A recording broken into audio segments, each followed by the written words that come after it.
Well, good afternoon and welcome to the Flow Country in Scotland. Thank you very much for joining us on this tour of what is one of the world's best blanket bogs. We're going to show you a few of the highlights of the Flow Country, talk about its unique importance in terms of potential World Heritage Site, and we're going to look at the important research that's happening here and look at our landscape vision. And we'll finish off with a film showcasing the best of our landscape. Flow Country is in the far north of Scotland, is bounded by mountains to the west and a rugged coastline to the north and the east, and it makes up a huge area of blanket bog. It's also, as well as a blanket bog, it's important for our biodiversity. Interesting variations in the bog from the differing climate and underlying geology. And on the mosses, the sphagnum, there's also the top surface vegetation of reeds, grasses, heather. There's some woodland, there's some cotton grass and bog myrtle, and there's a famous carnivorous sundews. Let's have a look at some of these landscapes. Here we have a picture of Ben Loyal, a mountain to the west of the Flow Country, some smaller hills and the flatter blanket bog habitat in front. And then within the blanket bog habitat, there are bog pools, this one being a particularly beautiful example. The blanket bog itself is made up primarily of sphagnum, the capillifolium, the red one, and papillosum, the green one. Of course, people will know that this is the major sphagnum plant within the bog, but also one of the most beautiful, I think. There's woodland in and around this landscape. It's a contested narrative as to how much woodland there has been and there should be. There's some scrubby woodland along the rivers, which provides a fantastic in terms of being water shaded and cooler for salmon as we look at climate resilience. There's cotton grass, the common and hare's tail cotton grass, but the common is particularly, the hare's tail rather, is particularly good as an indicator species for where you've got deep blanket bog. And here we have bog myrtle, a small aromatic shrub, which is somewhat repellent to midges, which if you stood, like we all have in some of the areas of the bog in about August, you'd be very, very glad of this plant. And here we have the sundew, common butterwort, and the great sundew on the right here.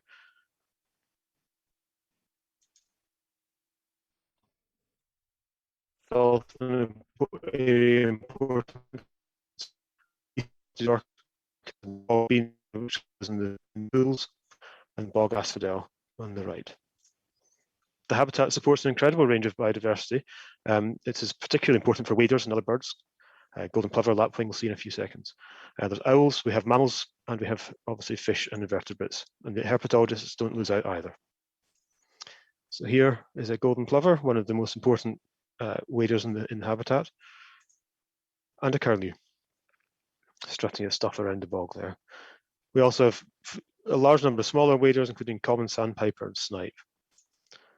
Ducks breed and in the area and are commonly found in some of the larger pools and lochs. Plenty of ducks, divers, and geese in the area too. And here's the northern wheatear, one of the earliest summer visitors to arrive back. We have smaller birds, pipits, stonechats, and skylarks. The barn owl and the short-eared owl make frequent appearances across the landscape, quartering and hunting for their prey in this most wonderful of landscapes. And the landscape is an important holder and manager of water. The River Thurso and the Caithness Hills here. The East Coast salmon rivers are doing generally pretty well at present. And from those, a fishing and sport interest thrives. Here we have a peacock and green-veined white butterfly. And we have damselflies and dragonflies. And the lizards and frogs, newts, palmate newt, and the common toad here complete our picture of the importance of this area for biodiversity. It's a inhabited landscape which has some very significant cultural importance. And we'll come on to cover the importance of this within the World Heritage Site, but this has an incredible rich archaeological importance. It's interesting to note that the place names of the flow country are coined largely both from two languages, Gaelic and Old Norse. The flow country itself takes its name from the Old Norse floi, meaning wet, and both languages are important in interpreting the landscape. Now, clearly, a blanket bog and the flow country in particular is incredibly important for carbon storage. 400,000 hectares of blanket bog storing 400 million tonnes of carbon. That's more than all of the UK forests and woodlands combined. But this bog currently has a degraded state and is currently emitting carbon. And we are working hard to re-wet the peats, restore as much as we can to halt this process and to allow future carbon sequestration.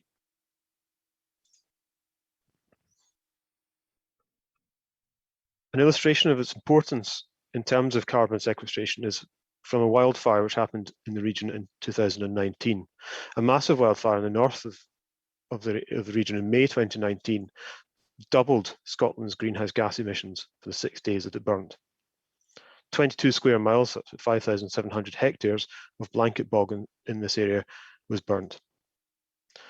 A WWF study claimed that 700,000 tonnes of CO2 equivalent was released into the atmosphere as a direct result. So keeping this landscape wet, keeping the sphagnum healthy is of critical importance for climate resilience. As I said, it's been a peopled landscape for some time, and there were originally far more people working and living in the land than there are today. We have a historic pattern of small-scale farming, which was largely removed during the Highland clearances for larger scale agricultural use. And land use following the clearances and agricultural growth was in fact latterly dominated in the 1960s through to the 1980s by forestry, where tax incentives encouraged forestry that was often realistically unviable as a business proposition. The land was drained, the bogs were drained for trees, and the trees themselves, of course, raised the water table, thus damaging the peat. So in the early 2000s, the first restoration projects happened. In March 2001, with the first tranche of money from EU Life, a project began to restore a considerable amount of the early bog through forest to bog restoration. The project not only wanted to restore some blanket bog as a direct improvement of the habitat, but also to try to inform future sustainable management in cooperation with other stakeholders. And from this start, forest to bog restoration has evolved through progressively larger projects continuing to this day. Here's an opportunity to have a look at some of the processes. So before restoration, during the process of damming the bog and bringing the water table back up, and then after, during the recovery phase, where you see a bog pool system here that was surrounded by forestry, now starting to have the bog habitat returning. We're doing this in a partnership approach. The Peatland Partnership, now called the Flow Country Partnership, has led one of the more recent restoration projects. And that was the Flows to Future project, which ran from 2014 through to 2019, where 7 square miles of forest were restored to bog, but also significant amounts of interpretation and education projects were carried out, including the creation of this fantastic viewing tower, which allows people to really appreciate the landscape, stand back up in this wonderful, vast blanket bog landscape and see it as it should be. So where are we going now? Well, we have a landscape vision, which is of a multi-use landscape where healthy and restored peatlands support globally significant biodiversity, lively landscapes, prosperous region with high quality jobs. We're working on an investment model to bring landscape scale restoration and more restored peat as a considerable contribution to Scotland's net zero target by 2045. And we're very conscious of the synergy here between landscape carbon storage, the World Heritage Site and the brand and the awareness that that brings to the blanket bog, and developing a green and circular economy within it. So I'd like to thank you for listening to this introduction to the landscape. I'm now going to hand to Dr. Sam Rose, who is going to look at some of the benefits of the World Heritage Site. Thank you, Graham. I'm just going to share my screen. Okay. Okay, hi there. I'm Dr. Sam Rose. I'm an independent consultant working with a team in Scotland to help them put together the Flow Country as a nomination for World Heritage Site inscription, which we hope to have successful by, I think, 2024. Now, Stephen will talk more about that after me, but I'm just going to give you a little bit of a background of the World Heritage process, what World Heritage is all about, and why it's relevant here. But it's really great to see Graham's summary of the site, because that saves me from doing any of the technical stuff, which he knows far better than I do.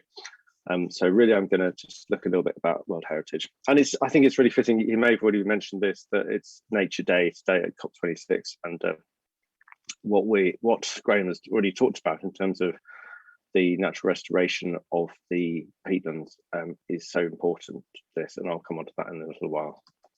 So for those of you who don't know, what on earth is World Heritage? Many of you will know what World Heritage is. Some of you will be less clear. I'm going to do a little bit of a summary of that. The World Heritage is set up, is backed up by World Heritage Convention of 1972, which I believe is the convention, the global convention with the most signatories globally.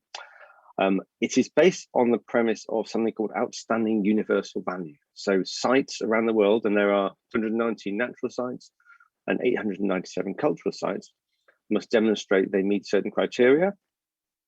They have integrity, they are whole in terms of the systems. They have authenticity if they are cultural sites, but not natural, that's not needed there. And they have effective protection and management.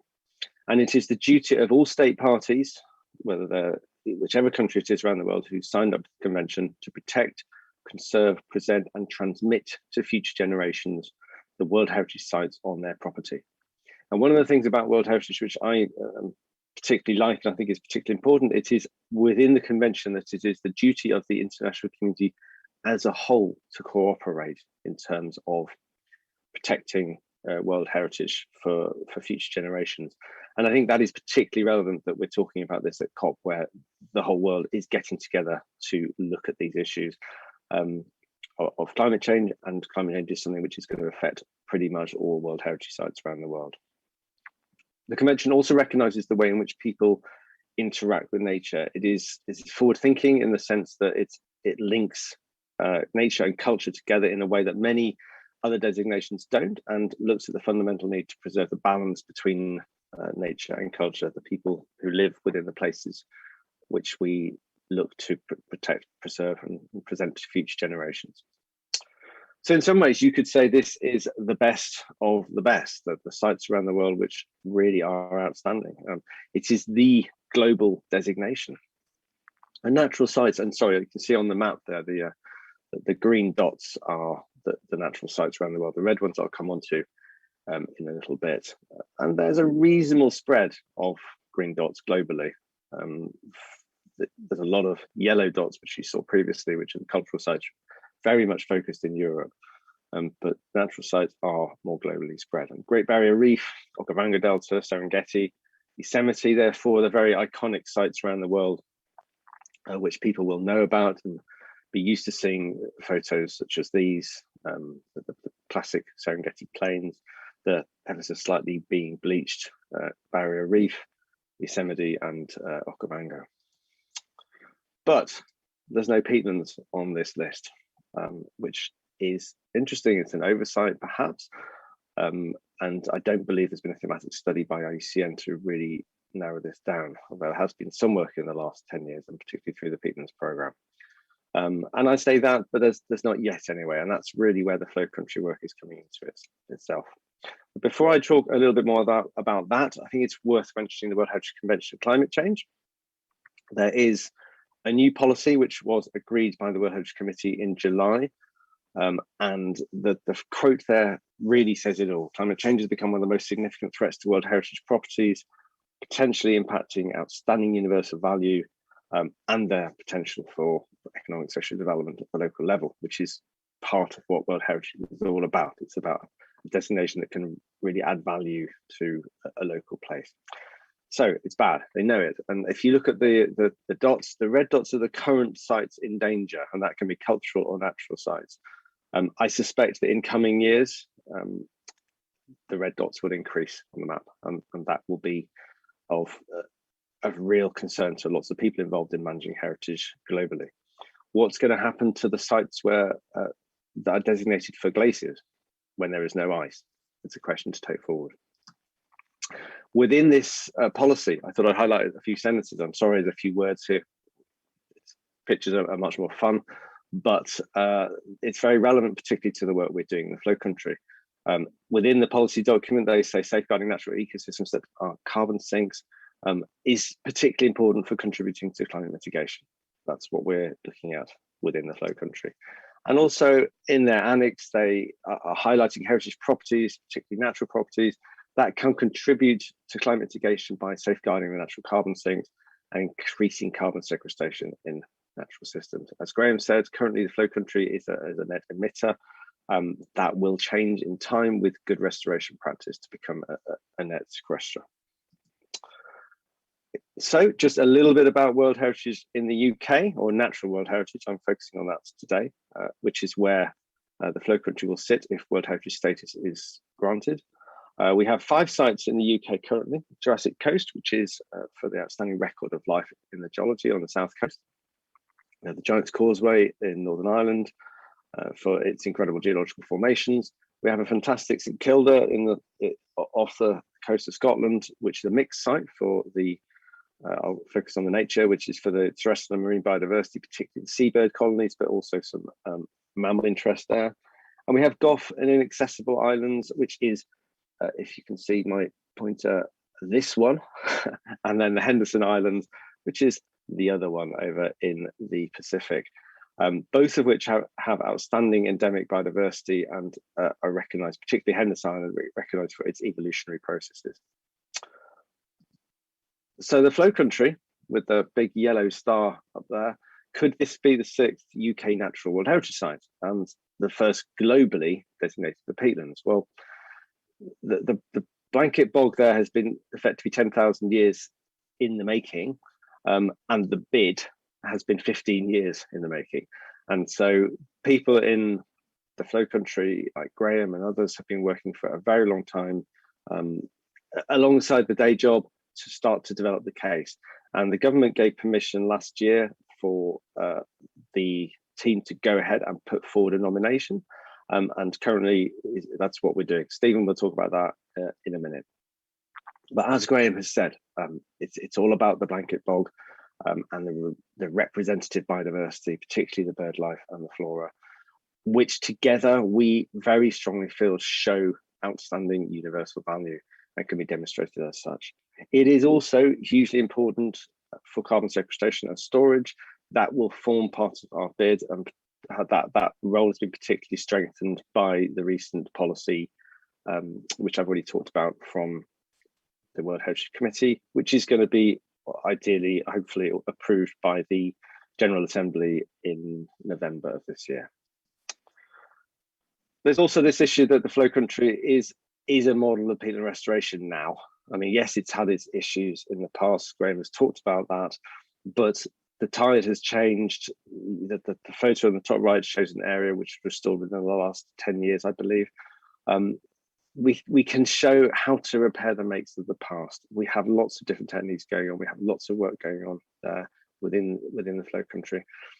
When I was there recently, I was up in the Cairngorms, and there was a team from Iceland coming over to find out how we do it in the UK, how we do it in Scotland. And the example from the bottom right there shows this innovation using the type of matting to maintain the peat in place, but in areas where it's been clearly damaged by over-trampling by deer, and deer management is a key part of that as well.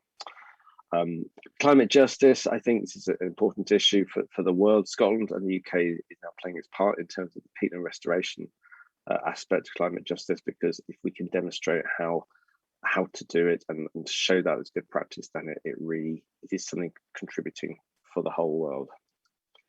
So I'll leave you with this slide. Restoring our peatlands won't save the planet, but allowing them to be lost will change it irrevocably.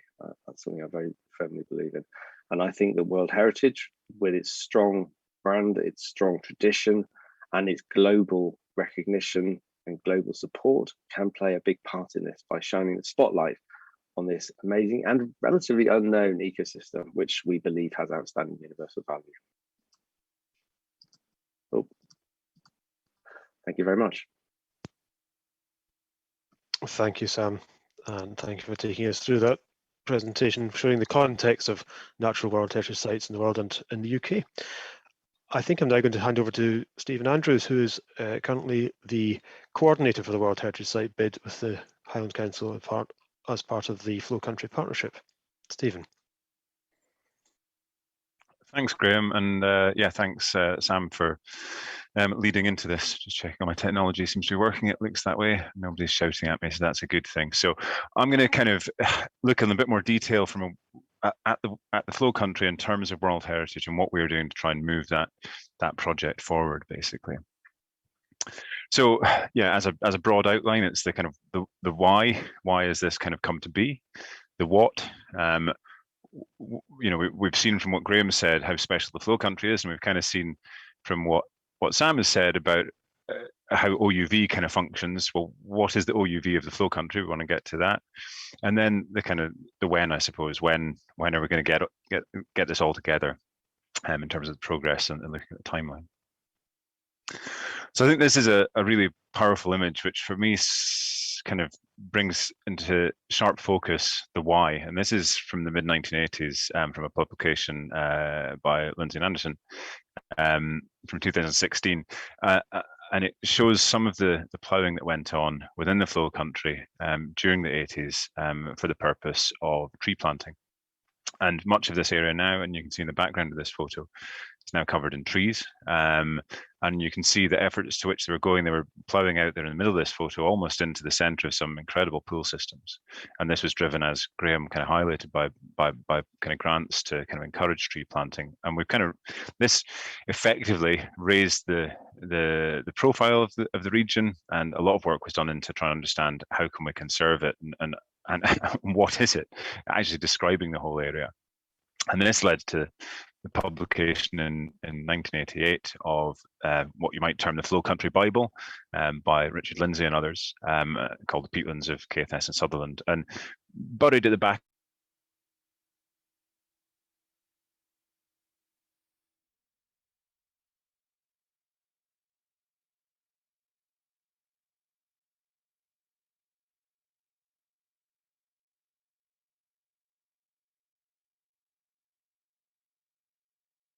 and this is on the basis, as highlighted by Sam, that World Heritage is about protection, conservation, presentation, and transmission, and that's where we see that the Flow Country can benefit from these elements hugely.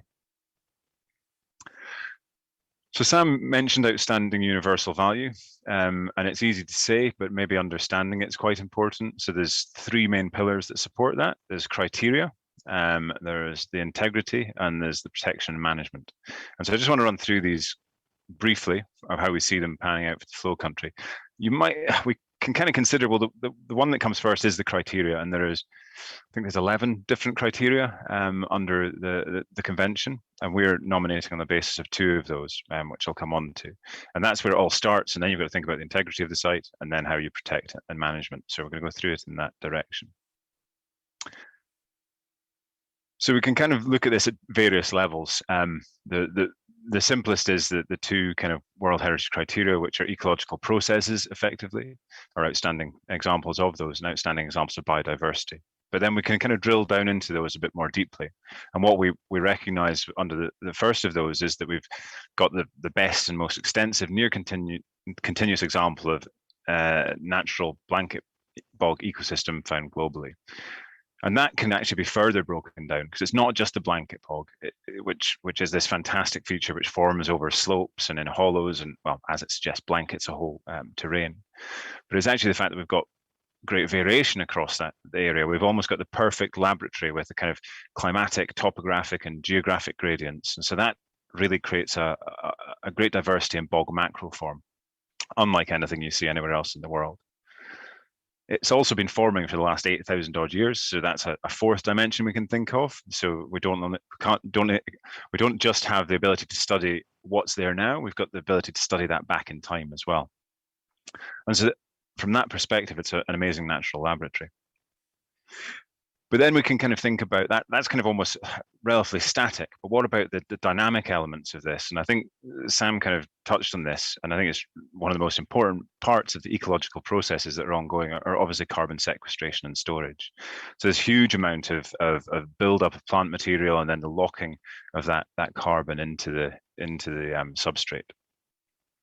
And then a slightly more oblique element, which I think Graham touched on in his first presentation, is actually the water quality.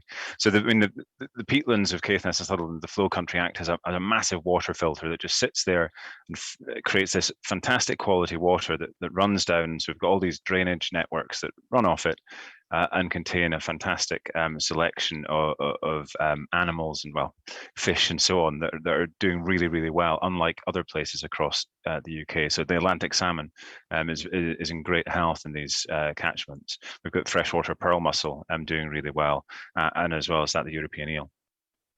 Then the second big element is the biodiversity, and the key thing here we need to think about is that it's the biodiversity relative to a blanket bog. So in terms of blanket bogs, this is an incredible example of biodiversity.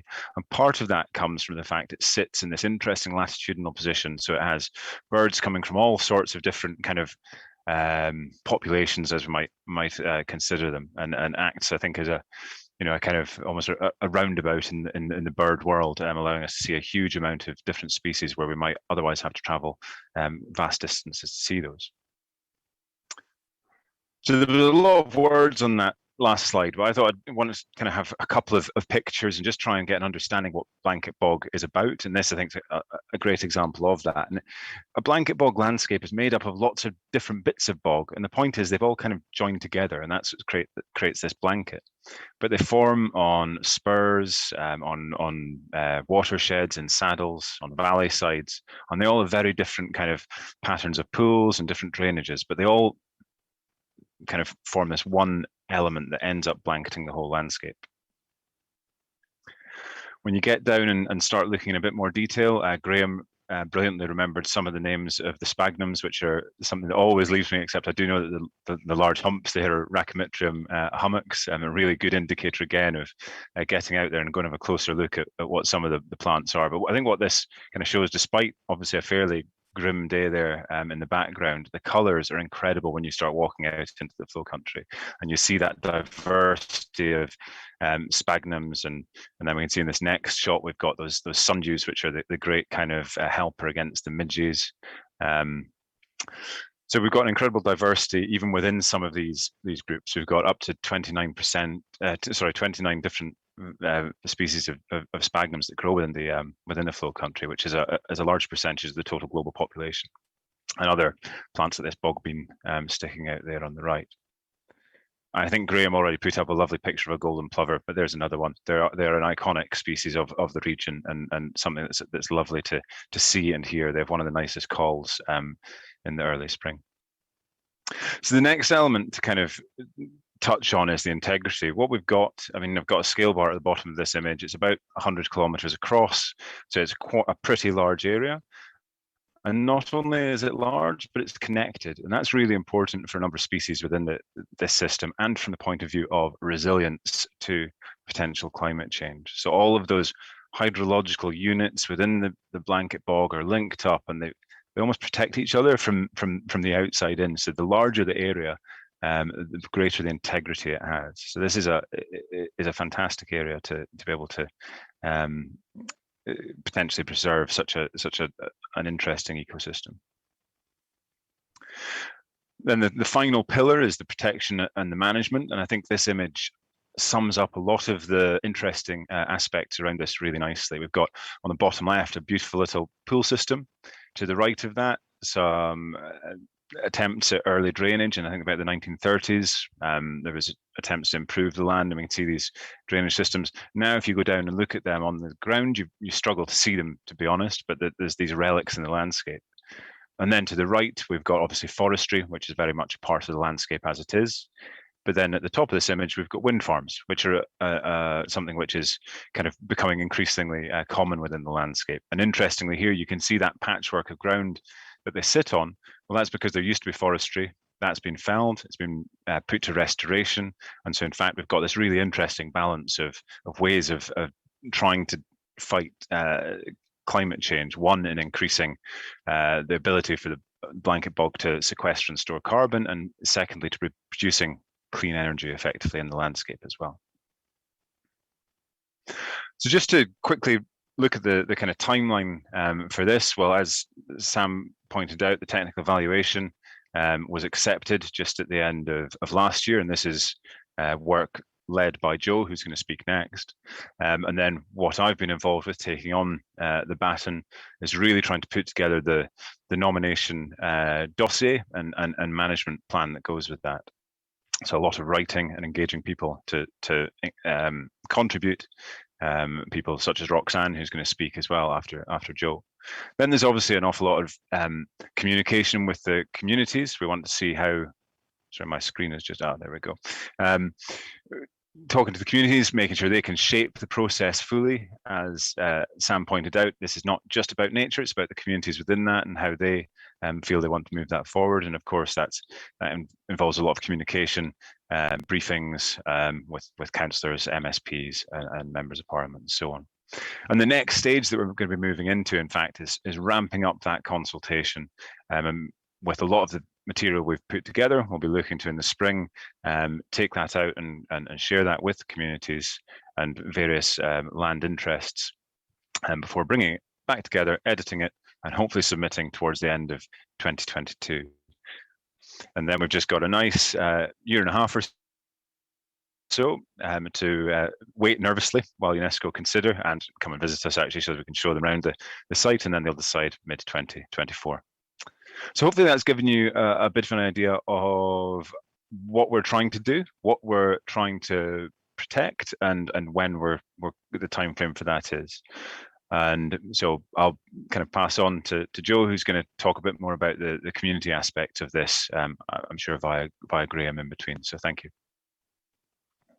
Thank you, Stephen, and thanks for taking us through the process and these important points that we're going through. So indeed, Joe Perry is the Climate Change Coordinator for the Highland Council, one of the partners, and in fact has been in Glasgow all this week for COP26. So great to hear from you now, Joe.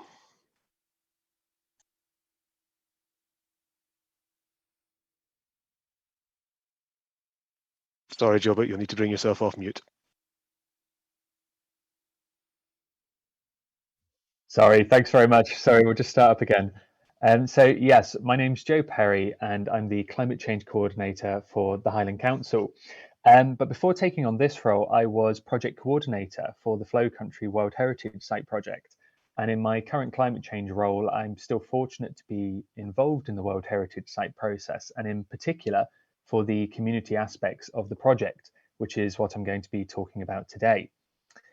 The beautiful image that you can see here on the screen is of the small village of Betty Hill, which sits on the north coast of Sutherland and on the outskirts of the Flow Country.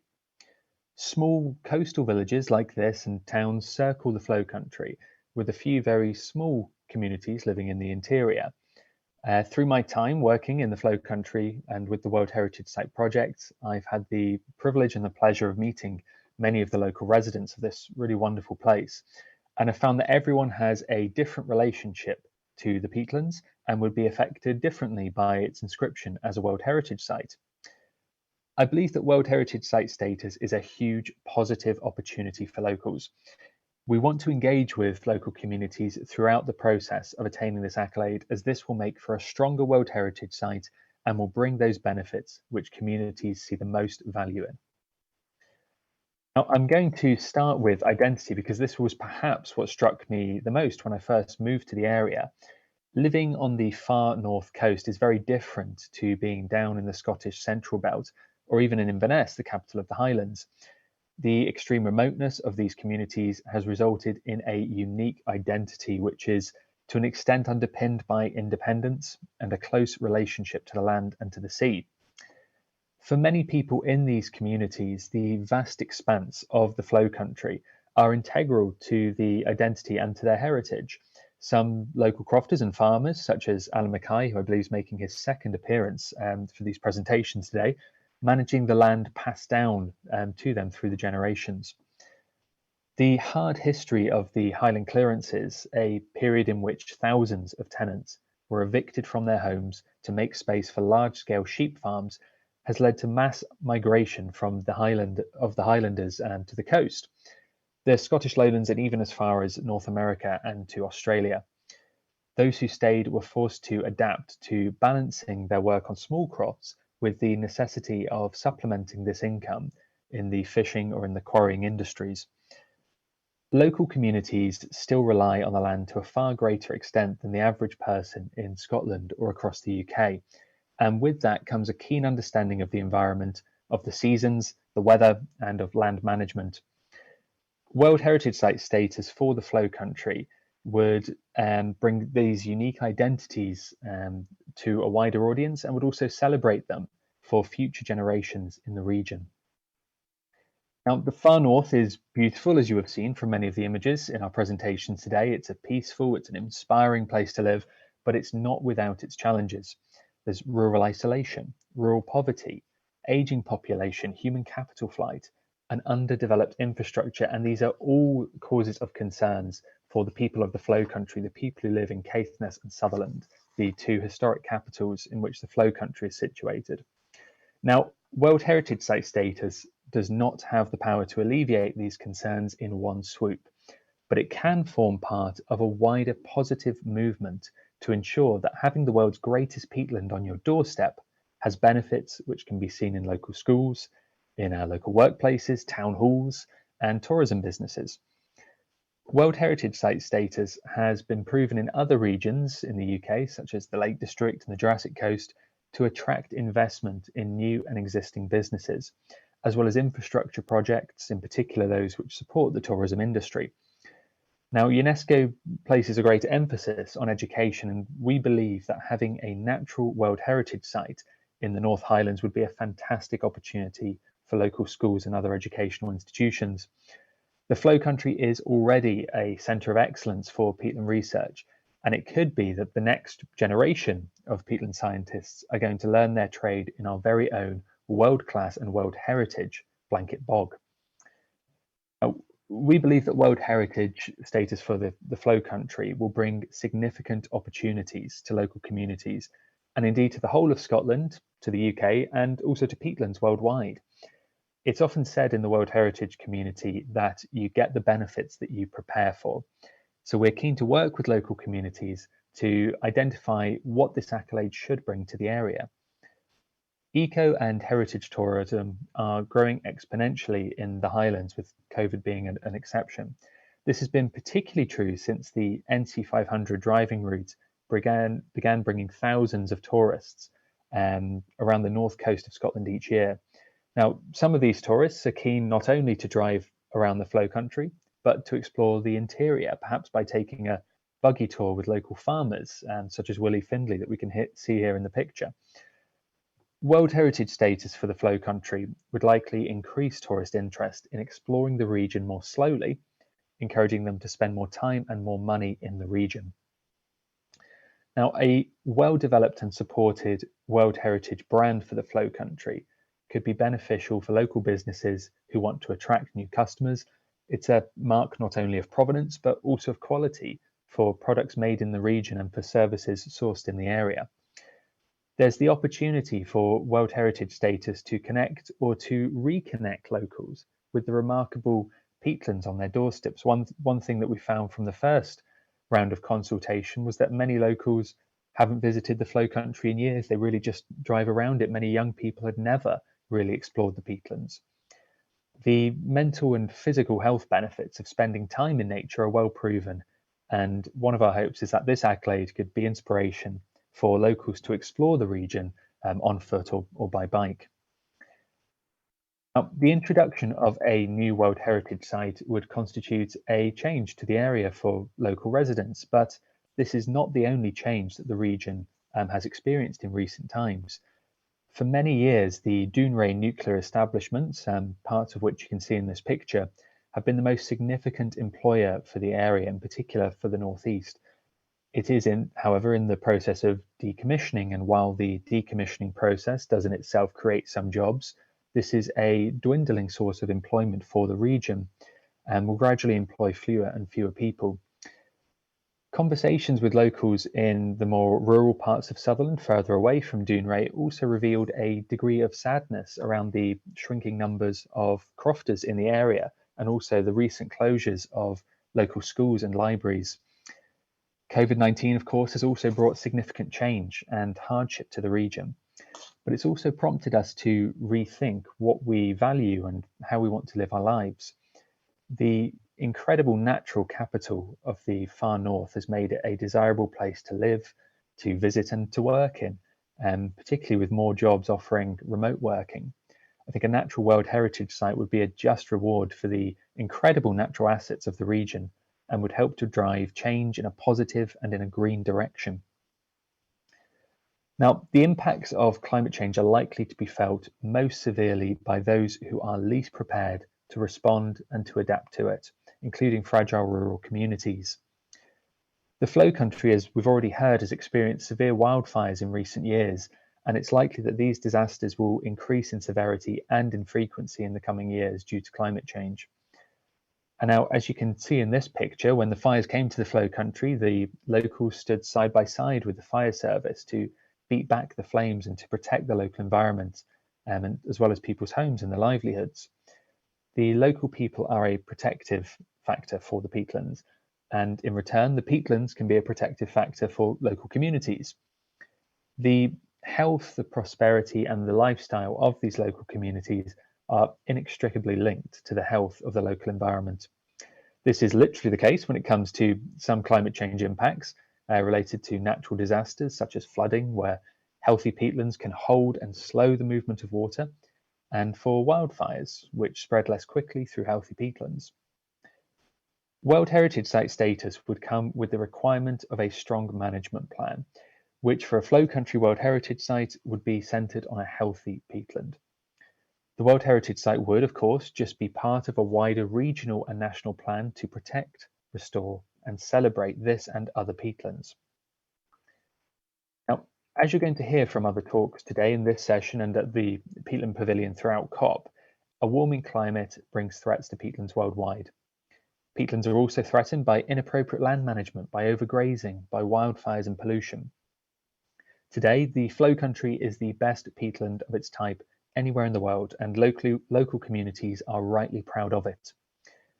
World Heritage Site status would both celebrate the outstanding universal value of this special place and remind us of the moral imperative to leave it in as healthy a condition as possible for future generations. It's also worth mentioning, as we're speaking at COP today, that the Highlands will play an oversized role in helping Scotland to tackle the climate and ecological emergency. We are a renewable energy powerhouse. Reforestation efforts are ongoing in glens across the region, and of course we have a huge proportion of the nation's peatlands. We have an enormous opportunity here to leave a green legacy for future generations, and we believe that a World Heritage Site for the Flow Country could be the jewel in the crown. So thank you very much for listening today. I'm going to hand you back over to Graham now, and I hope you enjoy the rest of the talks today and the rest of the conference. Thank you. Thank you very much, Joe. We've had a question in from some of the viewers, which I thought we should perhaps pause just to consider at this point. And that is, Joe in particular and Stephen, it's around our prediction on what might happen to land prices adjacent on and around and in the World Heritage Site, assuming it's inscribed, and whether that might affect land use change in any of the surrounding or including areas. What are your thoughts? I'm happy to start on that if that's Thank okay. you, Joe. So it's a little out of date now, but there was a report, The Costs and Benefits of World Heritage, which did look at this. Although the majority of the focus was on cultural heritage sites, it was looking at places such as Glenarvan, World Heritage Site, Greenwich, Liverpool and Saltaire. They're all UK World Heritage sites, but for cultural elements. And in, I think, 3 out of 4 of those, they did recognise increases in house price within the region. But it's worth saying that that's about maybe 10 years in the past now that report was done. Now, when I was looking at this, when I was project coordinator, that was the most recent report I came across. But I wonder if Sam or Stephen were aware of anything else that had been done more recently. Thank you, Stephen. Yeah, well, I mean, I think that's one aspect of it. I would say, first of all, I'm not aware of anything that's been done more recently, and that's from the point of view of house prices. But there's a question of land prices and land management. Sorry, there we go. Hopefully you can hear me a bit better now. Yeah, so there's the element of kind of land prices as well as kind of house prices and so on. And I think the likelihood is that actually, I mean, World Heritage status, it could increase land prices through on the basis that, you know, for instance, if we have World Heritage branded lamb or produce, then I think that may bring extra value. And there's also the slightly, well, I suppose the emergent question of carbon credits and what that might do. But in terms of land use, I think the chances are that land use change would only be for a good from the perspective of the World Heritage Site and protection of the blanket bog, and the understanding that is something which can bring greater benefit in itself. Thank you, just Stephen. for me, there's been some work done in the last 10 years about the value of World Heritage status and bringing to the communities in which the World Heritage Site is. The Jurassic Coast is particularly strong in showing over £100 million GVA increase per year, which is directly coming as a result of status, but that's built up over a long period of time. And also the Jurassic Coast is very different to the flow country in terms of its existing visitor market, the infrastructure and so on. I think the thing to look at, the thing that could be really complex and interesting with the flow country is the carbon markets and the changing situation with respect to that, which is something I'm not qualified to talk about. Thank you for these answers. We are now going to hear from Professor Roxane Andersen of the University of Highlands and Islands Environmental Research Institute, and Roxane has something of a treat for us, I think. Thank you very much, Graham. So to all of those who were expecting a very technical scientific talk, I am very, very sorry. I'm going to disappoint you. For those of you who are ready to take on something a little bit different, take a good seat, relax, and enjoy the story that's coming. Let me tell you the story behind the story. In a bit earlier this year, in February, I got contacted by Sages, Hannah Grist from Sages, who was looking for volunteers to present a talk for International Bog Day as part of a series of events to promote the science that was done in Scotland in support of climate change, the fight against climate change. I was a bit fed up of giving scientific talk, repeating myself, feeling a bit like a broken record, telling the same story over and over again. So I suggested, why don't we try to tell stories instead of just science talk? So together with the IUC and Peatland program, we recruited a bunch of very brave volunteers, and we ran through a series of workshops about storytelling, how to create stories, how to write stories, and how to build the science into those stories to be able to tell them to younger audiences who might learn from those stories about the research that we do and why it matters. And thus Bug Tales was born. And on the 25th of July, for the International Bug Day, we did a session where we presented those stories.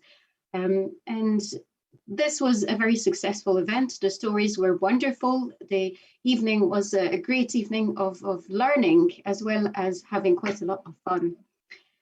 And so many of you will know me as a peatland scientist. I've already spoken in a few of the other events at COP this week, presenting some of the evidence that underpins the peatland restoration across Scotland, and in particular in the Flow Country. But you may not know that I'm also a mother. And my daughter, who's 3 years old, is absolutely passionate about dragons, amongst other things. And so I decided to write for her, as part of the Bug Tales, a special story, The Special Blanket, which is a peatland science story with dragons. On each of the slides that will follow, the top 2 lines are the lines of the story that I will read to you. On the slides, there will also be images and text in green that you may or not wish to read at this point in time, but that explains the science behind each of the lines of the story. The idea is that these sessions are recorded. Therefore, as a legacy with the Peatland Pavilion, the story will live after I've done the first reading of it. You will be welcome to go back to it and look at the evidence, as well as read the story again. At the very end of the presentation, I've included all the references that are mentioned throughout the story. So here we go. I hope you're ready for some dragons. In the north of Scotland, 10,000 years ago, the glacier retreated, scouring the land mass below. Soon after, Plant's spirit woke, yawned and stretched, gazing at the landscape the Ice Age had etched. A young birch tree spirit, who was the tallest, suddenly jumped with panic and unrest. "Oh no! Oh dear!" he cried. "Sound the alarm!" and pointed in the distance with his thin, woody arm. "Calm down," said the shrub spirit. "What's the problem?" "The dragons," cried the birch. "Can you not see them?" So they all looked around, and they saw with horror dragons everywhere in a deep slumber. "I know what to do," the small voice whispered quietly. It came from a bog moss, small, crimson red and dainty. "We'll knit a blanket," she began, but they all laughed and said, "Fool!" "A special blanket," she said more firmly, "that keeps dragon cool. It'll need to be big for all the dragons to fit. So let's start," she went on and taught them how to knit. And thus, all the plant spirits sat down and knitted. They knitted and knitted and knitted and knitted. For thousands of years, they knitted tirelessly, and the blanket grew from the mountains to the sea. The mountain grew wide and the mountain grew deep. It rose up and fell down as dragons breathe in their sleep. Until one day, humans arrived in Scotland to build homes, to hunt food and set claims on the land. They poked the blanket, making holes here and there, and the plant spirit sensed a change in the air. They gathered a council to review the situation and discussed and agreed on a course of action. See how the rips are mostly on the edge, argued a golden, slender-looking sedge. They won't wake the dragons, I'm pretty sure. They are tiny cuts. The blanket is secure. That's right, said the shrub. And can we not mend it? I suggest that we all just continue to knit. So the plant spirit knitted and knitted some more. But whilst they knitted, they couldn't ignore that for reasons they just couldn't get, humans continued to run their special blanket. The holes kept getting bigger and bigger. Look, the birch screamed, this human brought a digger. And the plant spirit all looked down with despair as the dozers and diggers cut out drains everywhere. Then humans brought flocks of very hungry sheep who grazed near the gashes so long and so deep. They planted thorn trees around large ditches and stretched and broke down the blanket's tight stitches. Enough, the bogmoss shouted. Something must be done, or before we know it, the blanket will be gone. But who can we tell? Will those humans listen? Maybe not them, mused the sedge, but maybe their children. And so the plant spirit overcame their fears to whisper like the wind in the children's small ears. Look closely at this blanket. Isn't it sublime? We have all knitted it for such a long time. See all the life that depends on this blanket, the river that it feeds, the birds that live on it. Look at all these colors, how they change in the light. And the children saw it all with a newfound delight. They tried to describe this beauty to others and managed to protect some of the blanket corners, but the damage was profound. The blanket was shrinking, and the dragons deep down soon started stirring. I'm worried, the birch tree said to all the plant spirits. The blanket is so broken, it's fallen to bits. The dragon's breath have become erratic. If they wake up, it will be dramatic. We must tell the truth, the wise bogmoss spoke, or the world that we know may well go up in smoke. We must warn the children of the real dragon's threat. We must teach them to knit and to mend the blanket. It was their last chance. The plant spirits knew it well. So they summoned their powers into a magical spell.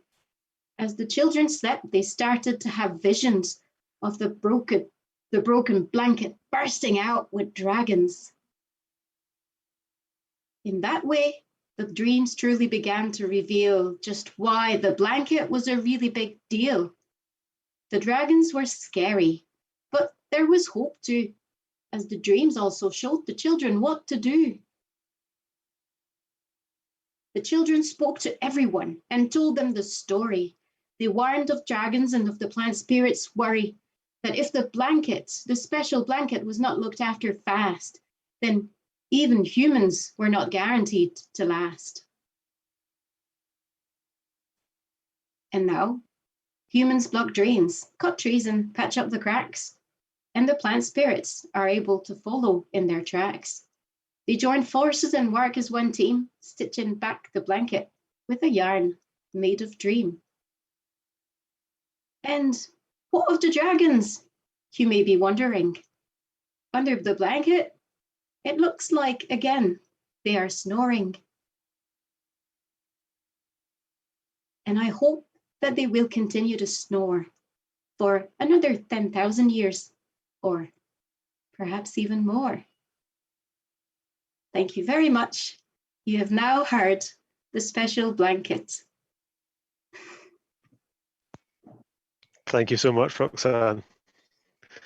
That was quite possibly the most enjoyable bit of peatland science I have ever had the privilege to watch. So thank you very much for sharing that with us, and such a touching and personal tribute as well with your daughter. So thank you. Paul Chatterton has the challenge now of following that. Paul is the founder and lead of the Landscape Finance Lab and has been helping us here in this landscape to consider how we can really scale up our ambition to peatland restoration and within a contribution to net zero by 2045. Paul.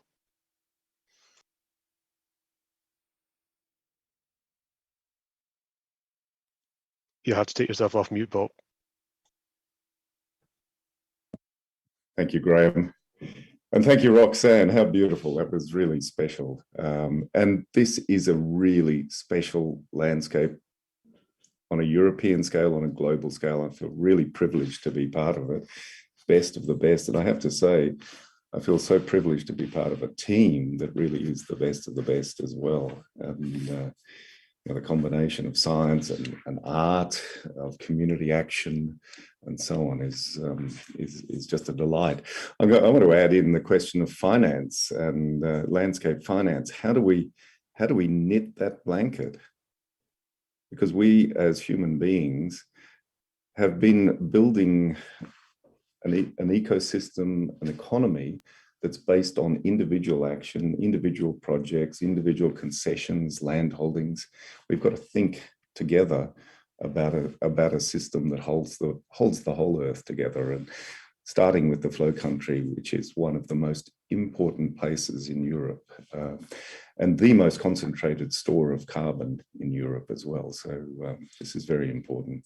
So I'll give you, I want to talk about two things, and apologies to those who've listened to the Peatland finance session 2 days ago. This is a little bit of a repetition. I want to talk about recent work that's bringing landscapes to the fore in many parts of the world, the conservation community, but also business and government, and then changes in how conservation is done in terms of the financing, and some enormous opportunities that are coming down the line. I have to say, these last few days in Glasgow, talking to people, make me feel there's a major new industrial revolution happening. I yesterday had the opportunity to talk to 3 fund managers who are building, each of them is building funds for nature restoration and regenerative business that are £500 million, €1 billion, £1 billion, £1 billion Swiss francs. You pick your currency, but the question is, can we really make that, help use that to build that blanket again, or will it continue to pull it apart? So landscapes. The conservation world is using landscapes now because it allows us to think at the scale of nature. We've been doing small projects here and there, and that's all very important. But if we don't think of them at the scale of flows of water, of ecosystems, and so on, then we miss a major opportunity. But also they allow us to bring together work on forests, on water, on energy systems, on urban systems, and create the connections and create synergies. Because I mean, what we're finding in the world of landscapes as we build these programs is that we can design activities where one type of action will help a different actor altogether. In Fiji, we're finding that the fishing industry really needs land-based action. I'll come to that later. And that holistic action allows us to get much more impact, but it also allows us to draw down much larger finance. So that'll be the second part of what I talk about. We wrote a book in 2015 with a whole range of organizations called the Little Sustainable Landscape Book. It was launched at the Paris COP. And in that, we looked at how different sectors were working with landscapes. We found that almost every sector on Earth works in one way or another with the landscape approach. Climate smart landscapes, renewable energy provinces, forest plantation landscapes, integrated coastal zone management, and so on. And that's good news because it means they're all thinking already about natural systems. When we looked at it carefully, all of them doing basically the same thing. They're going through the same steps. And the theory that, as it's developing since then, is these four pieces that make up the landscape approach. So let me take you through them. There's a new publication we put out in June for the UN Decade of Ecosystem Restoration, the 4 returns framework that captures this. But if you're building a landscape program, and we'll use this, we'll test this out in the flow country, you have to think a generation. These are not short-term projects. So we're looking out 20, 30 years. That's the first step. Second step is that you go through the standard planning process, but you do it with a landscape partnership. Here we have the Peatland Partnership, which is a tremendous collaboration of different players who all have a stake in the landscape. And they come to this shared understanding. They define a collaborative vision, and Graham mentioned that vision that we have. And they make the plan and take the action and monitor and learn. That's a critical difference to that it's driven by the stakeholders in the landscape. And then within the landscape, you have 3 zones minimum, but you might have more. It's the protected zone, the natural zone, the regenerative zone, the combined zone, and the economic zone. Protection, production, regeneration.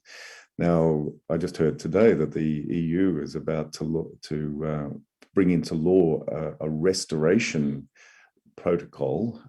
What's the term? Directive, the restoration directive, which will require all EU states to restore 30% of to regenerate 30% of their land cover and protect 30%. That's astonishing. Now, that doesn't apply to Scotland, but that's the sort of direction the world is heading. And you can have more zones. You don't have to have just 3 zones. Some indigenous cultures in the Amazon have 17 zones. So you can be as sophisticated as you like. And you do that to achieve the 4 returns.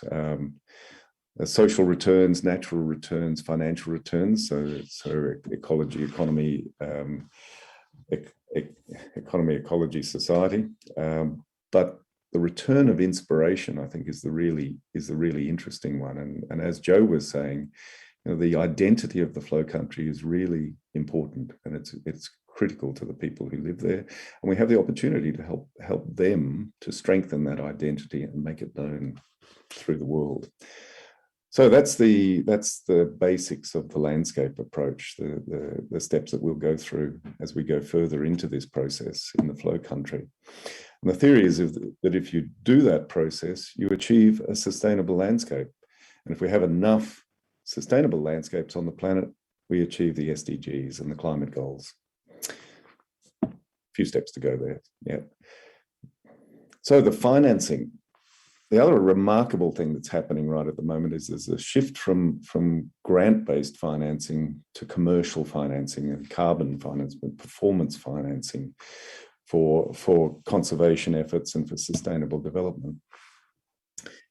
And it's a massive change. Here's a map of a diagram of flows of capital around the world every year. How much money goes around the world in a year? It's about $200 trillion. And where's the money that's spent to help conservation efforts in places like the Peatland, the flow country? It's in this red box down the bottom here. Government expenditure, overseas development aid, philanthropic money. That's the money that's being used to protect nature. And all of this money here tends to be used to challenge nature and push nature to the edges. How can we make the whole thing work for nature and for economy at the same time? That's the challenge.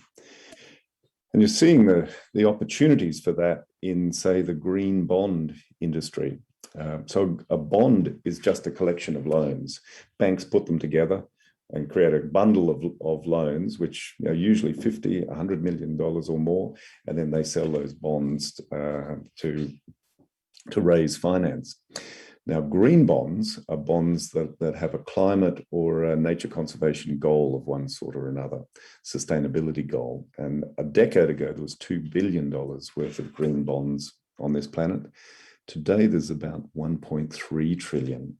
And this year has seen a dramatic increase. There's nearly a third of a billion, or more than a third of $1 billion of new green bonds were issued this year. And what's exciting about that is not just the scale, but where it's going. Previously, all of that money was going, almost all of that money, 1% was remaining. All of that money was going for energy, buildings, transport.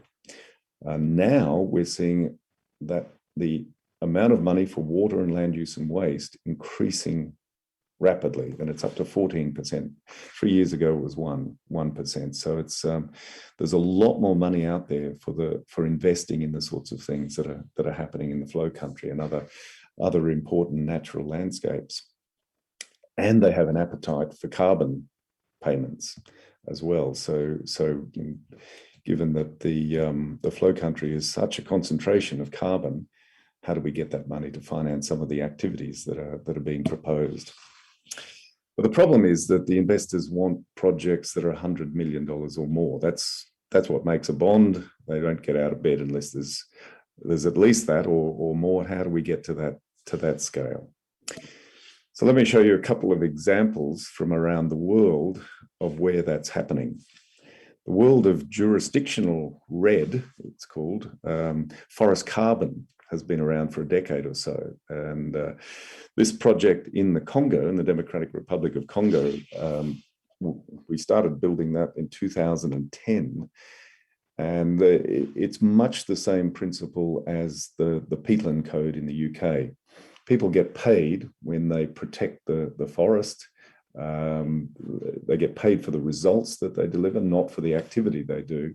And in this case, it's $170 million, and it's protecting an area of forest the size of Greece.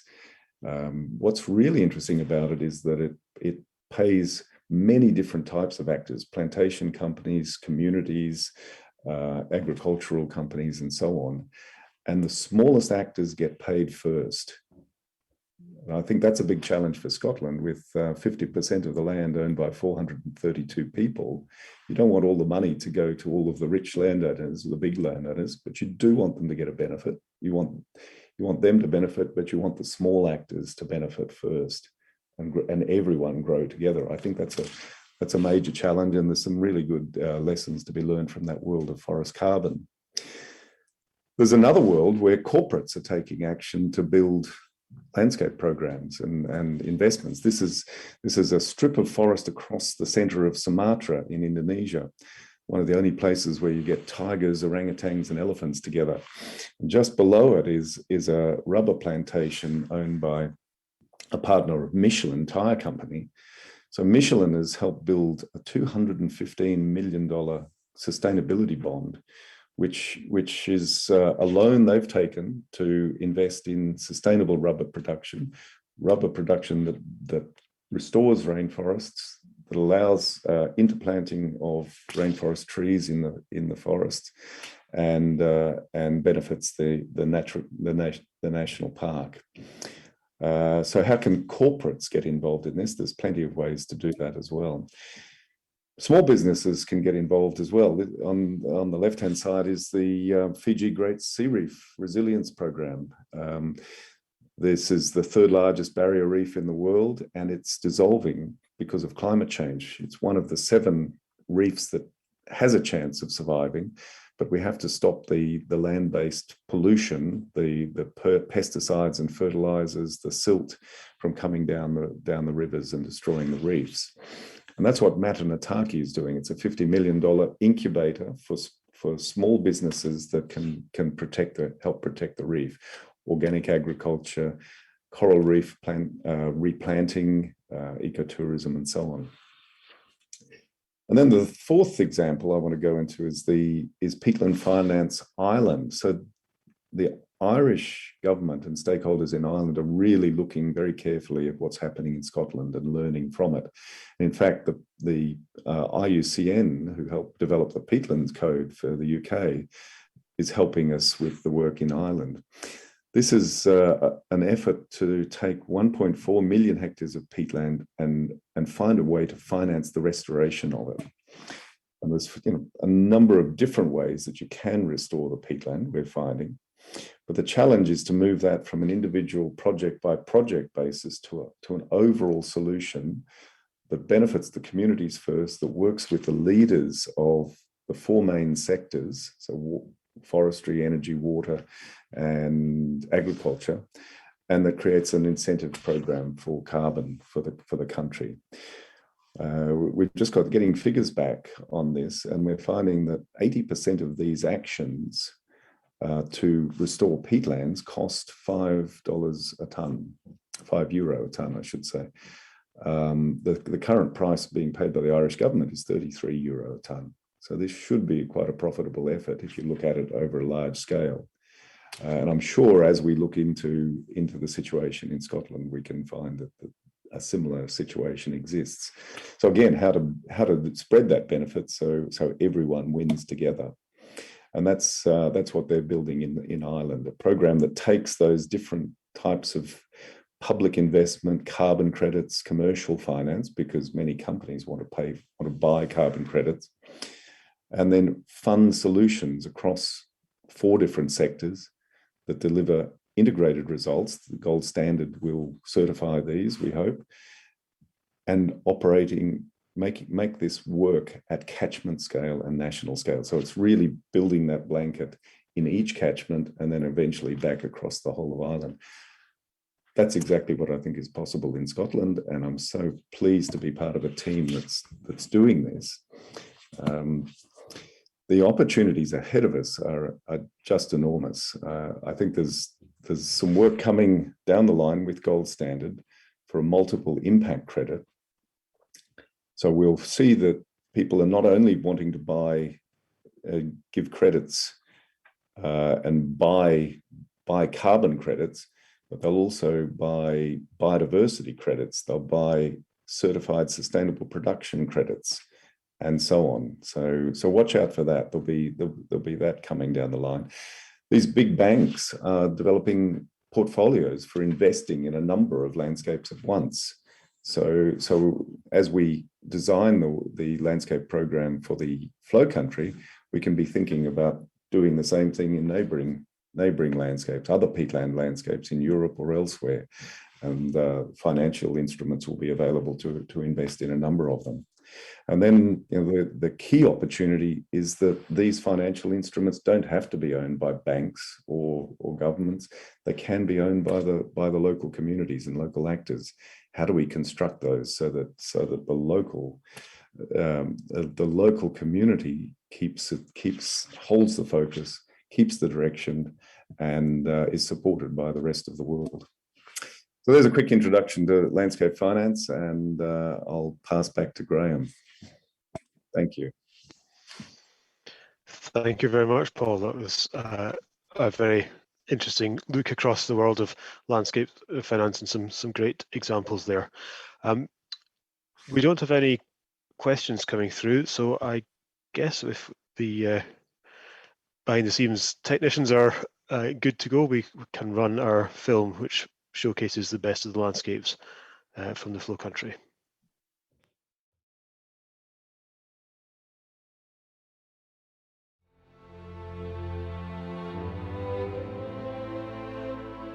In the north of Scotland lies a magical landscape. This is the flow country. People have lived here for thousands of years, alongside some of Europe's most important wildlife.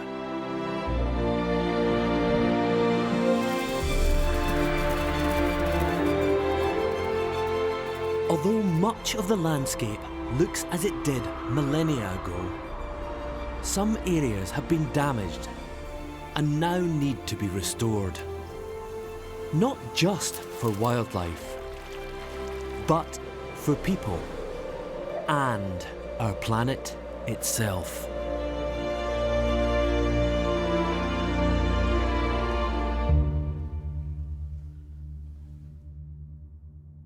It all started 10,000 years ago.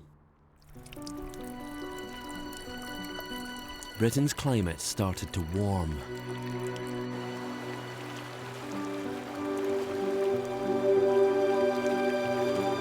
Producing dramatic landscape changes as the glaciers across Scotland started to melt. Huge quantities of meltwater poured across the landscape.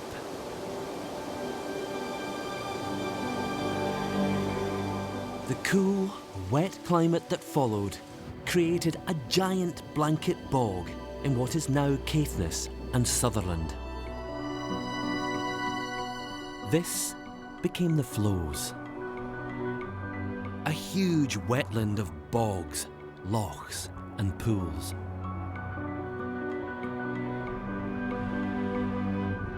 Covering over 200,000 hectares of land, the flow country is the largest blanket bog in Europe.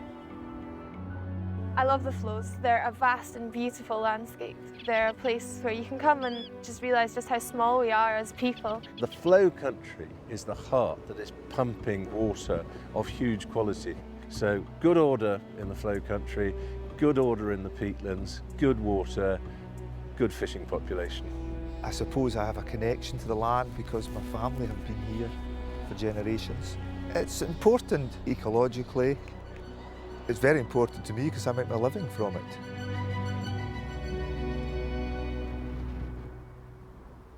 Below the surface of this giant bog is the flow's greatest treasure. And the UK's most important resource in the fight against global climate change. Peat has been accumulating over thousands of years, trapping over 400 million tonnes of carbon, more than twice that stored in all the forests in the UK. Peatlands are more efficient at storing carbon than rainforests.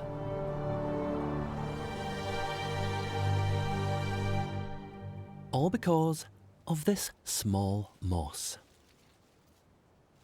Sphagnum mosses are specially adapted to grow in these waterlogged acidic soils. Because of these conditions, the mosses don't fully decay when they die. The dead remains pile up and are pressed together, eventually turning into peat. The carbon within the layers of peat is then locked away below the ground. That's why healthy peatlands are so effective at capturing carbon. In fact, they're one of the most important carbon stores on the planet. Roxane Andersen is a peatland scientist, studying the carbon beneath the surface. It's really difficult to see when we just stand on it, but if you start digging and seeing how dense the carbon is underneath us, it's really staggering the amount of carbon that's just stored in the peatland just because of these little plants.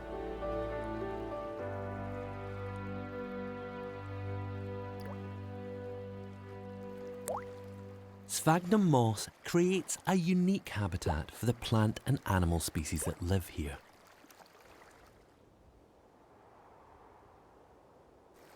Anna Jemmett of RSPB Scotland is an expert on the flow country's wildlife. Because the sphagnum creates its own habitat, they make it very acidic, they hold a lot of water. It means a lot of species can't live here, so anything that can live here is really specially adapted to living in what is really quite a harsh environment. This landscape attracts some of the UK's rarest wildlife. Hen harrier, common scoter, and 2 species of diver. Red deer roam the open moorland. And even the plants are adapted to living life on the edge. This sundew has a sinister side. Its sticky sap attracts insects, gluing them to the leaves. The leaf then curls round the insect, slowly digesting it and absorbing the nutrients it needs to survive.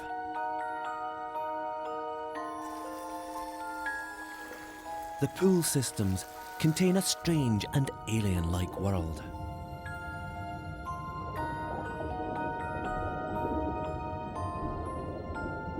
Palmate newts jostle for space amongst the plants.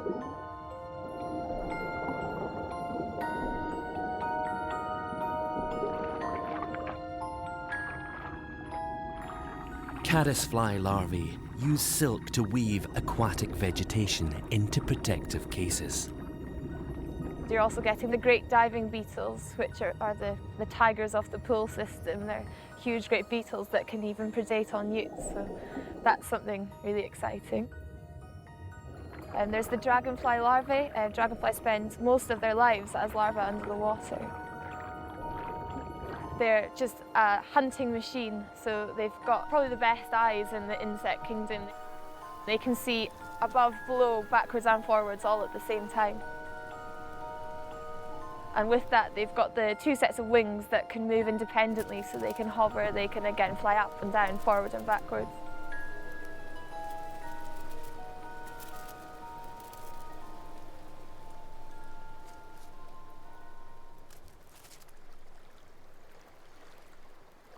But much of this incredible place was almost lost.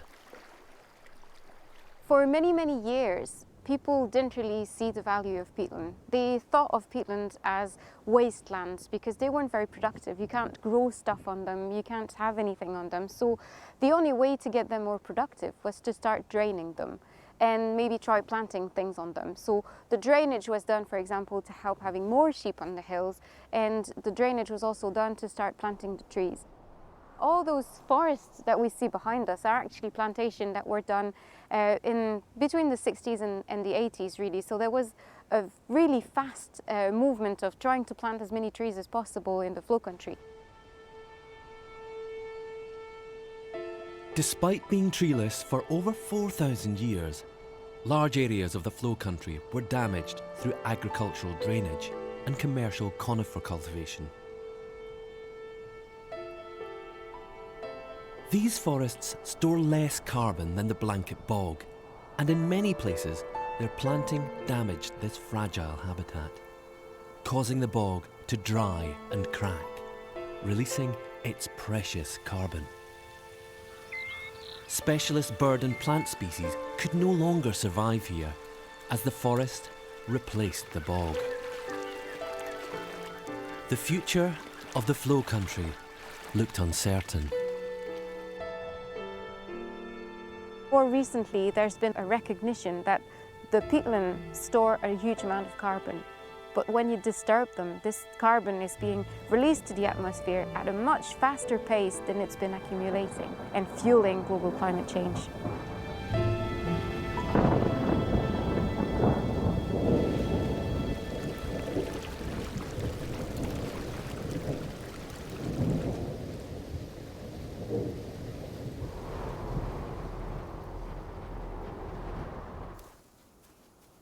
Conservationists campaigned to save the peatlands.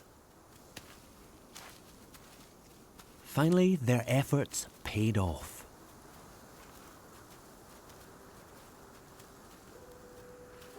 Large areas of the flows were protected under national and European legislation. And in 1995, the RSPB acquired the Forcenard estate, and in later years, its surrounding areas, to create the largest RSPB nature reserve in the UK. Restoration work began, involving RSPB Scotland, private landowners and public bodies.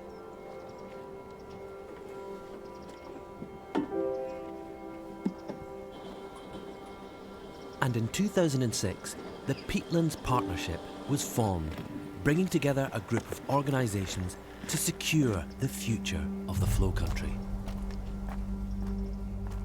Essentially, the restoration process is simply to bring back an open landscape for the biodiversity that the peatlands are so important for, where the water table can rise again and so that the key species like sphagnum can come back again.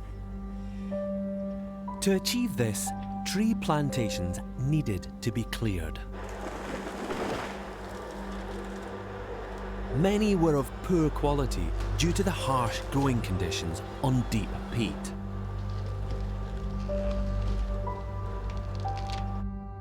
To date, 2,600 hectares of forest have been removed. Drains and furrows are being blocked, helping raise the water level and giving mosses and specialist plant species a chance to grow back.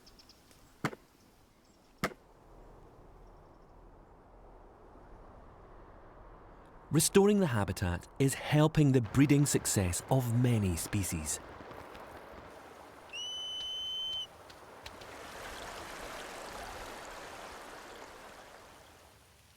Rare birds of prey like the hen harrier thrive in the flows.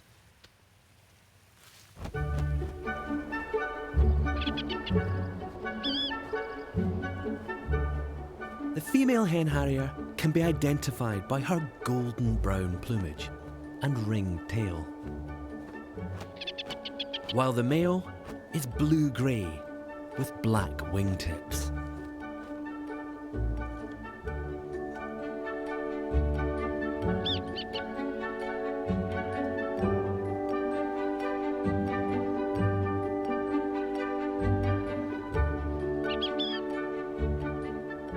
This male is performing a sky dance to attract the female.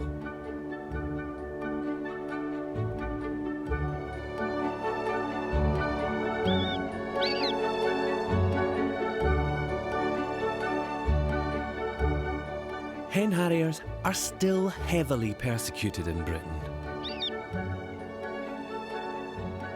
Restoring the flows provides a sanctuary for them.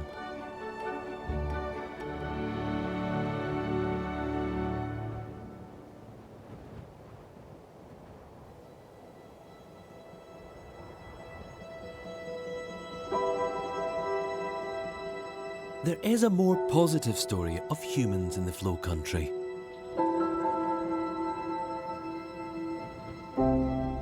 People have used the land here for thousands of years.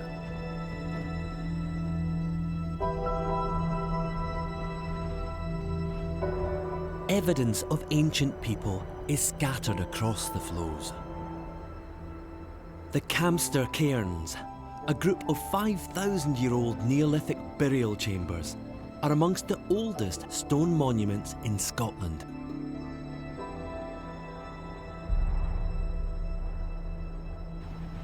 Today, the land is just as important to the people who live here. And peat is part of that story.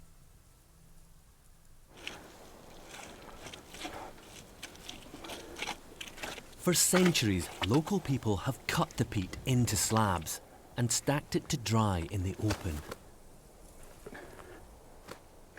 These slabs are then burned to keep houses warm over the cold winter months.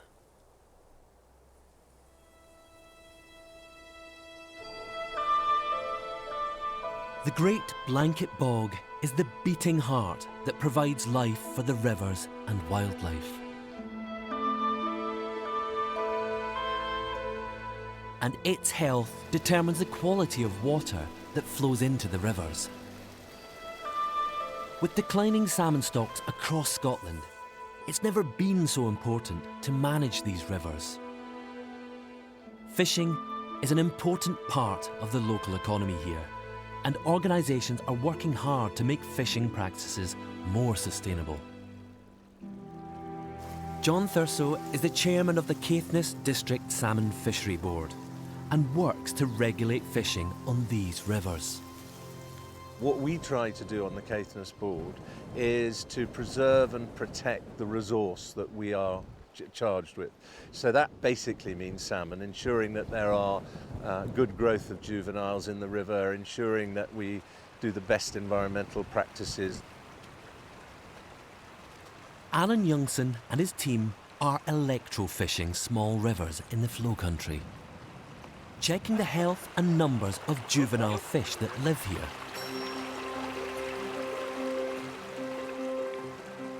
Electric pulses stun the small fry, who are then caught and measured before being released.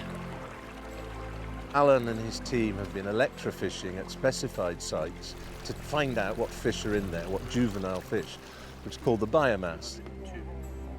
And by looking at the biomass of the river at those sites, we have been able to find out things that we simply didn't know before.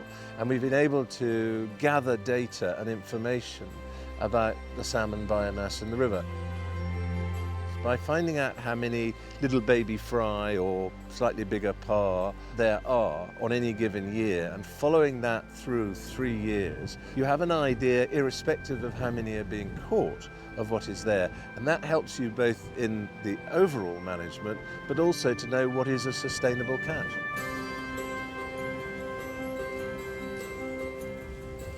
Red deer are also managed in the flow country.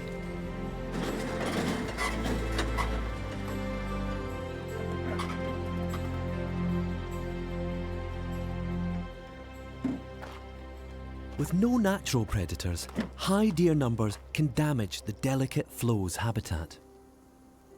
So keeping them at sustainable levels meets the interest of private estates and conservation groups.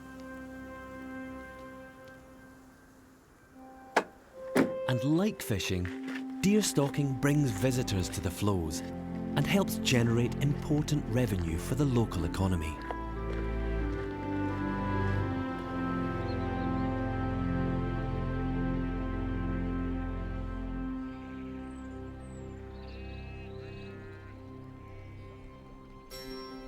Communities are also benefiting from carefully managed peatlands, helping support traditional livelihoods like cattle and sheep farming.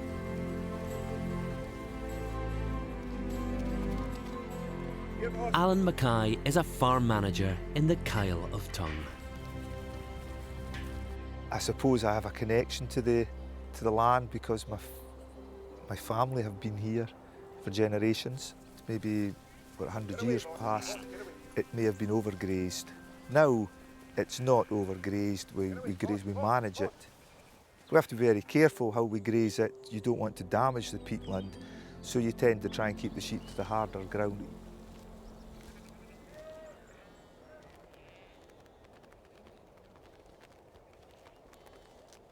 We get the golden plover come in here early in the spring, and they're on it as well, picking up insect life with the sheep being in about there.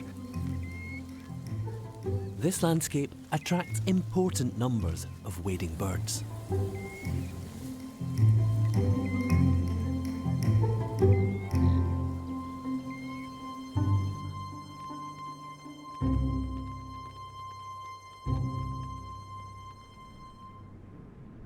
Peatland lochs are home to two of the most enigmatic bird species in the flows.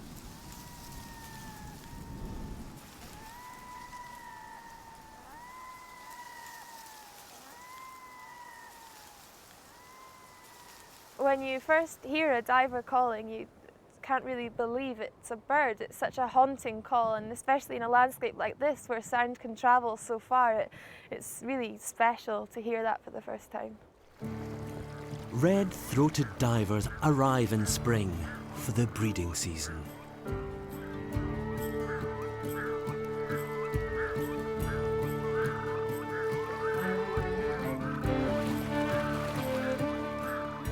They display to each other,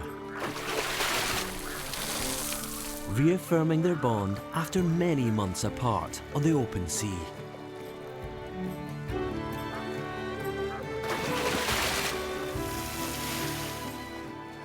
Their cousin, the black-throated diver, is one of the UK's rarest birds. When they return for the breeding season, they nest close to the water's edge, on large lochs. But with variable water levels, their nests can be prone to flooding. So conservationists have created artificial floating islands for the birds to breed on. These rise and fall with the water levels. It's been a huge success.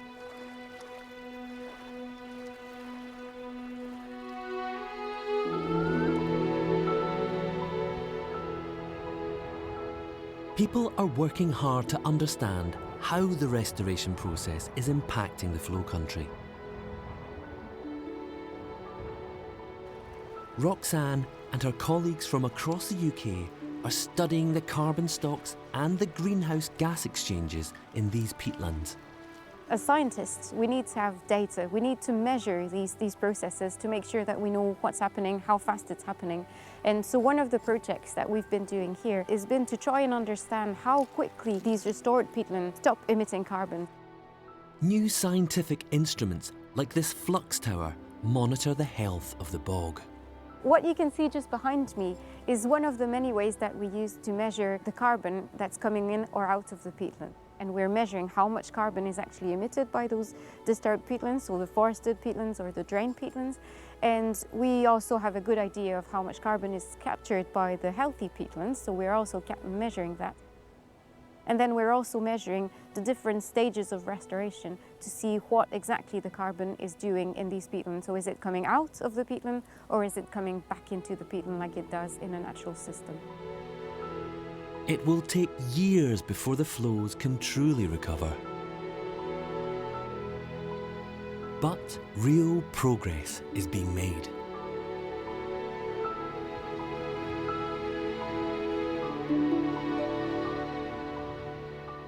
Public engagement plays an important role in protecting this fragile peatland ecosystem.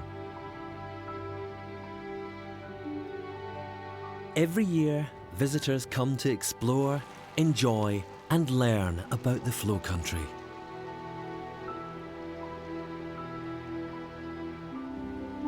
The Flows Lookout has been built on RSPB's Forcenard Flows National Nature Reserve by the Peatlands Partnership. It gives people a unique perspective on the landscape and its pool systems.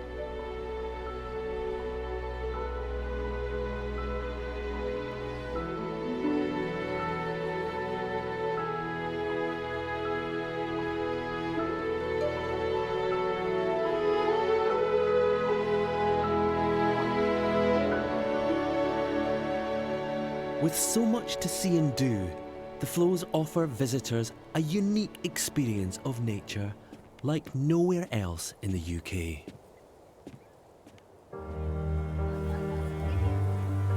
Organisations are working together within the Peatlands Partnership to take the flows to the future. Protecting the environment, supporting communities, and building a better future for our children.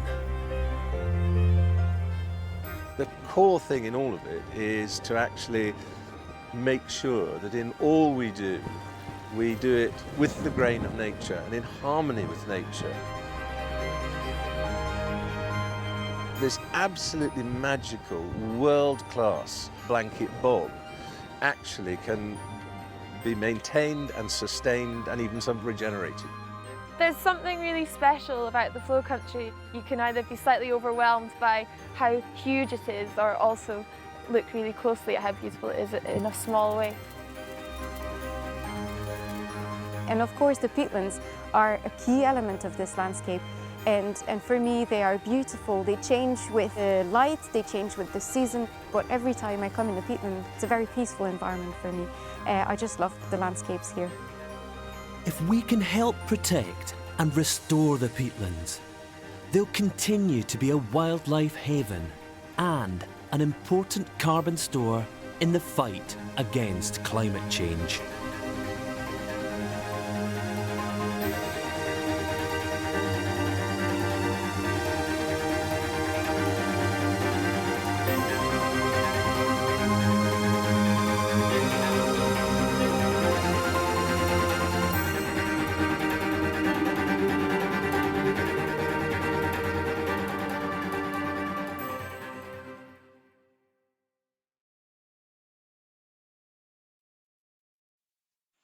Well, thank you very much for coming along to this virtual field visit to the Flow Country in Scotland. I hope you've enjoyed our overview of the landscape and hearing about our position as we go towards World Heritage Site inscription. And I hope you particularly enjoyed the treat of the dragons in the blanket. Thank you again, Roxane. So thank you very much to all of the presenters today. We've had a really good time showing this wonderful blanket bog to you all, and I wish you all every success in your landscapes from wherever you are. Thank you very much.